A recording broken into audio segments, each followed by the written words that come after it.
first idea we had that there was something not quite right was we were sitting in the kitchen one night and we heard this kind of noise, you know, as if something was kind of a scratching noise.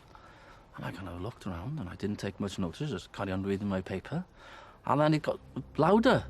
It was coming from the loft above the kitchen. Crikey, I thought, you know, somebody's broken in, you know, somebody's taken the mickey. And it got louder and louder, and it was almost deafening. I know it sounds a bit odd, but it was really frightening, you know. And I says, right, I've had enough of this. I'm going to take a look upstairs to see what's going on. So I grabbed myself a torch and an empty wine bottle. So right then, so I walked up to the bottom of the stairs along the passage, and I hesitated at the bottom of the stairs. And then I could hear the noise just as loud at the bottom of the stairs, which I thought was weird, as it was in the kitchen. So I crept up the stairs with a torch in my hand and an empty wine bottle. And at the top of the stairs, I turned right, went through the door, and I could see the door of the passage, which is about, you know, 10, 15 foot away.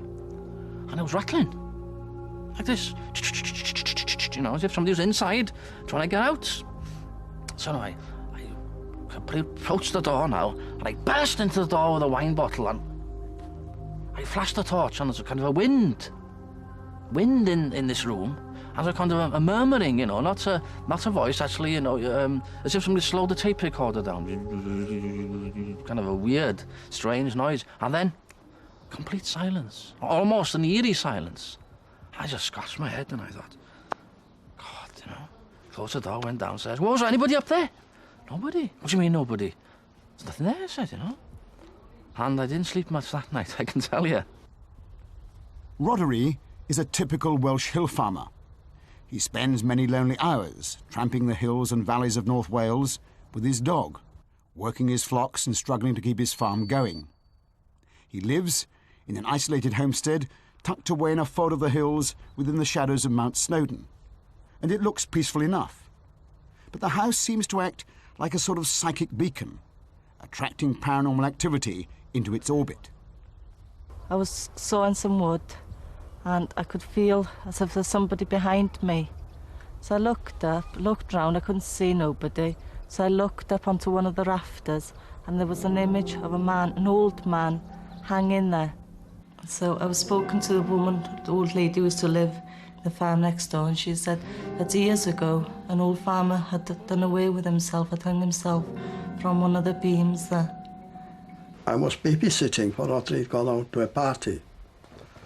And I wrote down writing some poetry on the table, and then after the middle of that, I slept in the chair, and I woke up, and I could, you know, felt a heavy presence in the room, you know, and I got up and walked around the room if I couldn't see anything. But, you know, some fear came over me, like a fear of the unknown. You don't know what it is.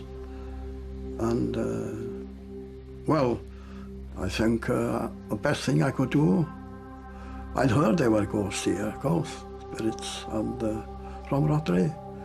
But I'd never seen him, and I never believed in spirits myself. So I decided to sing a hymn.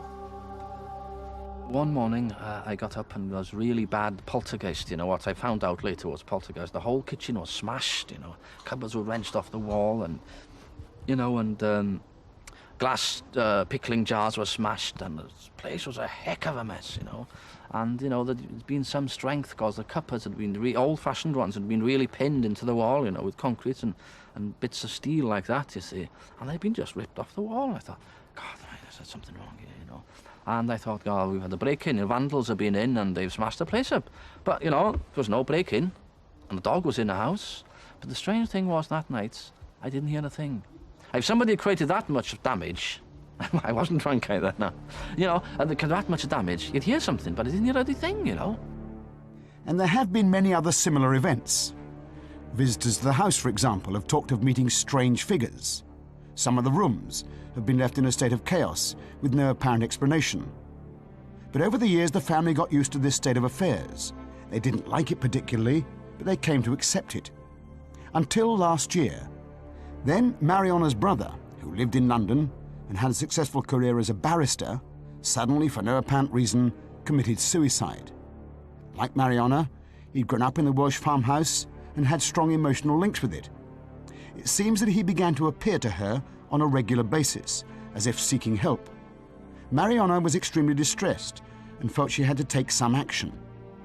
That was the time when I saw my brother at the end of the bed, and we'd lost him through suicide, and he wanted help. Then he was calling, you know, he's coming to me for help because he sort of couldn't leave this world. You know, he wanted to meet up with his mum and the rest of the family, his other brother. So I was just getting so distressed. I said, I just wanted to move out to the house because I was just seeing my brother's image at the end of the bed all the time. She came downstairs shaking and trembling and says, Audrey, says, I just see my brother standing at the bottom of the bed. And it really frightened her. So I says, right, that's it. I said, I'm calling the professionals. As it happens, there is a quite extraordinary team of ghost hunters working in North Wales. The team is made up of 3 men, all of whom are very highly regarded in their respective careers. Elwyn Roberts, on the right, is both a research scientist and an acclaimed poet at the annual Welsh festival known as the Eisteddfod. The Reverend Roberts in the centre, no relation, is a priest with a special assignment to deal with paranormal events. And Elwyn Edwards on the left is a counsellor and also an Eisteddfod poet. They have a very strong working relationship, and they deal with the paranormal in a totally practical, down-to-earth manner. Elwyn is the man who is sort of able to manifest them, bring them out and all that thing. And then I tend to take over and say, well, now what's your problem and how can we solve it? And if you said to me, what has been your work for the last 40 years? I say, well, I've been a clergyman, but I have been a social worker for the spirits of many of the departed. Putting people to rest. That's my main objective. And to let other people know that there are such things as ghosts, and to prove to them what we're doing, and to prove to them that these people have lived by showing them the marriage certificates of so-and-so or death certificates of so-and-so. I get it now and again off people. They tell you it's all in your head. Well, of course it is in the head, it works with the mind, but they don't realise that. And most people that I've seen, they're poo-pooing the story. No, there's no such thing, and it's a job to get them to understand, unless they can see them themselves, isn't it? And I'm sure if they did, they'd be frightened. It seems that some possibly discarnate minds, if that's what the explanation is, I'm not suggesting that I believe it, they seem to be attached to places. Now, the standard explanation is that these are earthbound spirits or minds which, for some reason, are some emotional reason perhaps, are attached to a place or to a person that they don't want to let go, and for that reason possibly don't progress spiritually. And some of the work that we've done over the years has been to try and help such minds, if that's the explanation, when they cause nuisance for people living in houses and so on. This trio of professional ghost hunters has, it seems, achieved a very high success rate across North Wales in confronting and resolving a whole series of strange, unexplained psychic events. They decided to set up a sitting, as they called it, to try to encounter whatever it was that was troubling Mariana. They held the sitting one evening in the farmhouse and claimed to have been totally successful. Started talking in Welsh with him. I knew he could speak Welsh, but he'd been away in London for so many years. He'd rather speak in English, so he turned to English. And I asked him, what happened? And he said, I can't tell you. Why can't you tell us? I'm too ashamed to tell you. Well, where are you now? I'm stuck, he said. Everywhere is pitch black and I can't move. I can't move on. And Elwyn described things which he saw about him, connected to him. And Mariana's father had left us about 3 weeks before, or a month before. So I asked Mariana, do you mind if we get your father here? Try and help him move on. She said no. And all of a sudden, her father appeared. He was 80 odd. He appeared on Elwyn. So I asked him, what happened to your son? He said he's been a bad boy. And in the end, they both left. We've been there since, and they haven't appeared. Whatever the claims, the facts of the matter are that Mariana's problem went away. The apparent sightings of her brother stopped. But for the trio of ghost hunters, that wasn't the end of the matter. For them, the farmhouse had a special quality, a special vibration, as they put it. It seemed to be a sort of pathway for spirits seeking to make contact. They decided to come back, to hold further seances here.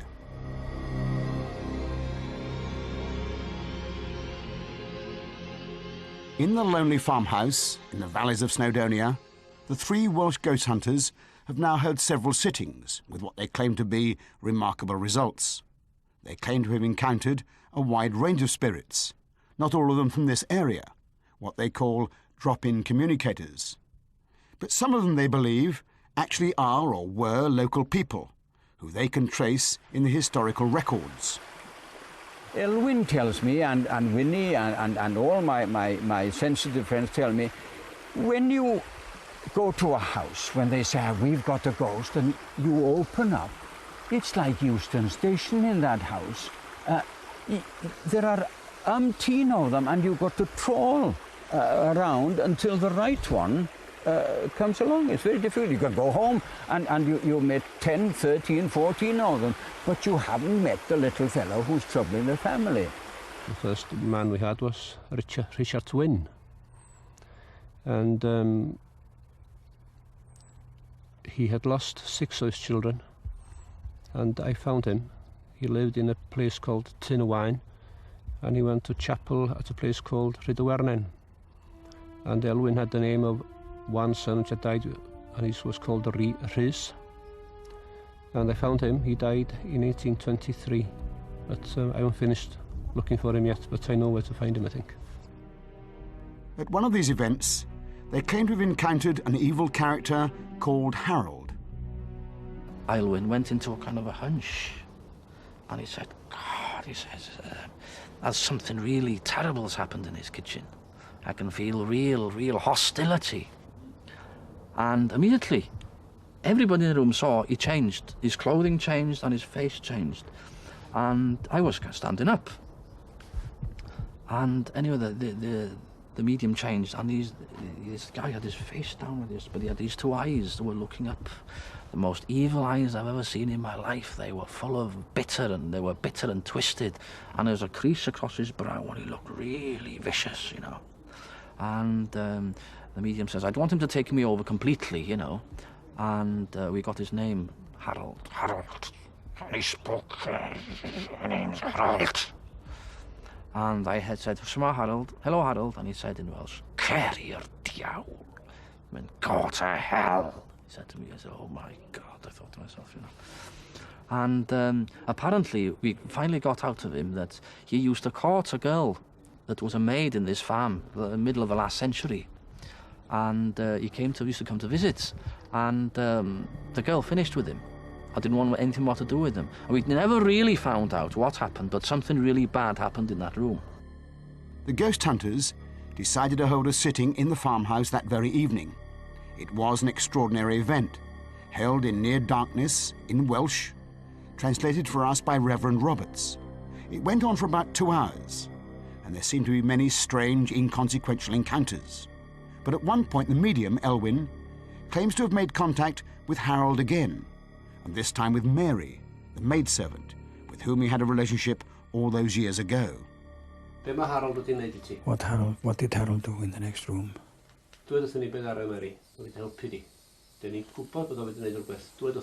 We know something dreadful happened in the other room. Tell us about it.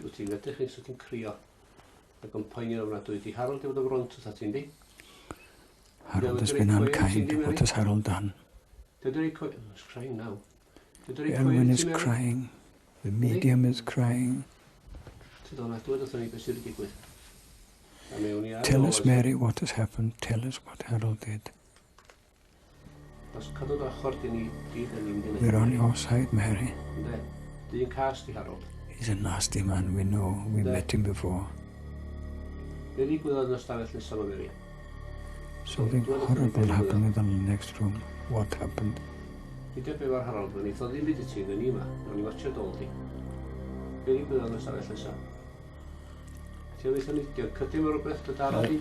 Tell us.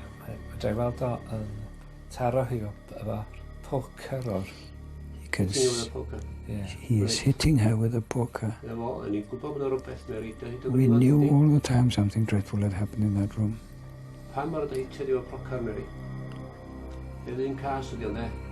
He's a nasty man.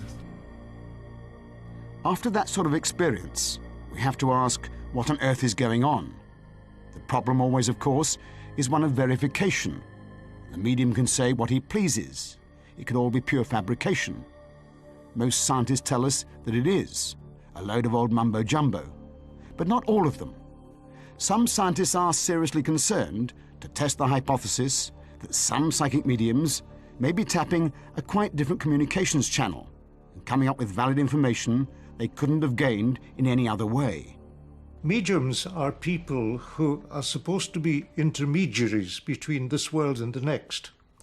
And there is no doubt whatsoever that there have been some genuine mediums in the sense that they have been able, over a period of time of decades, to obtain information that they simply could not have obtained in any normal way through the five senses. And of course, once you had ascertained that such people were genuine, then it became a question of whether they were actually acting as intermediaries between Uncle Harry on the other side, trying to convince the sitters that he had survived bodily death, or whether the mediums had the gift of abstracting all the relevant information from the minds of the sitters concerning Uncle Harry and then dramatizing that information as if it was Uncle Harry coming through from the other side. The point is, of course, that parapsychologists don't have to establish 100 such cases, or even 10. One cast-iron case would be enough to indicate the possibility of a psychic channel of communication. A number of scientists have trawled the world for such a case. Professor Ian Stevenson, for example, tells an extraordinary story that comes from Iceland. He came through and expressed great concern about not being fully buried. Said his leg was missing, and that when he'd been buried, they hadn't buried his leg. And to make a rather long story short, he later said that his leg was in the wall of the house owned by one of the sitters, which seemed quite surprising. But it turned out that the communicator was narrating details in the life of a man, an Icelandic man, who'd been something of an alcoholic, and he'd been at a friend's house, and on a stormy night he had taken too much alcohol and was drunk. He was urged to stay the night, but he didn't. He said, "Oh, I can walk home," and like all drunks, he staggered off, and then probably had some more alcohol with him and drank. He fell asleep, and it was stormy, and the tide came in, and he was carried out to sea. Then later the body was washed up, but it was without the leg. And so that was duly buried, what they had of his body. The leg was sort of left around, and finally it came to a place where there was some building going on, and the leg was actually, the person whose building it was didn't know quite what to do. They said, "Well, we'll just put it in this wall." And there it was. And they opened up the wall and found this leg. Now, there's no evidence, you see, there's the weak point. No evidence that that was the right leg, but the best part of that is that the deceased was a tall man, and the leg was a femur and of a tall person, so that's a little help there. Of course, the question of communication raises the fundamental issue, the absolutely $64,000 question at the heart of everything. Communication with what? Let's suppose that some of the mediumistic communications are fraud, some are self-deception, but let's make the assumption, just for the sake of argument, that some of them are genuine. Well, all that tells us is the medium has got access to information from somewhere. Do we know where? Well, no, not really. If the sitters knew it, then maybe it's a type of telepathy. Maybe there's some sort of collective unconscious, that all of the information we know is in the ether, as it were, and the medium can somehow pick up on it. Maybe there is actually a survival of bodily death, and the medium really is in touch with that person. Now, these are all theories. They've all been put forward to try and explain, the phenomena. I'm not convinced that any sort of mediumistic communication is genuine, but if it is, again, in terms of a theory, we're very much in the dark. If we say that spirit simply means the mind, so we have a body, a physical body, which is made of atoms and molecules and so on, and I tend to believe that this is manipulated by this other thing which we call mind. Now, if mind is completely separate and independent, though very closely connected with body during our earthly life, then bodily death will not mean the end of the mind. Elwyn is not alone in that view. Several notable scientists would support him. And there is no doubt there is a vast amount of evidence of psychic communication. Most of it is immensely fascinating, but much of it is also anecdotal and circumstantial. It doesn't create the cast-iron, watertight case that scientists are seeking. The jury is still out on the question of what it is that psychic mediums are tapping into to enable them to paint their view of the other world. But it is equally certain that nothing can shake the conviction in the minds of those who claim to have walked and talked in that other world. What it's done for me, it has absolutely stabilized my faith. I believed before that there would be life after death, but with all belief there is a certain amount of that one, But in this particular case, I know now, without a shadow of doubt, that there is life after death. And I also find that if I could show you or any other person one single ghost, I would have gone a long way to proving to you that there is life after death.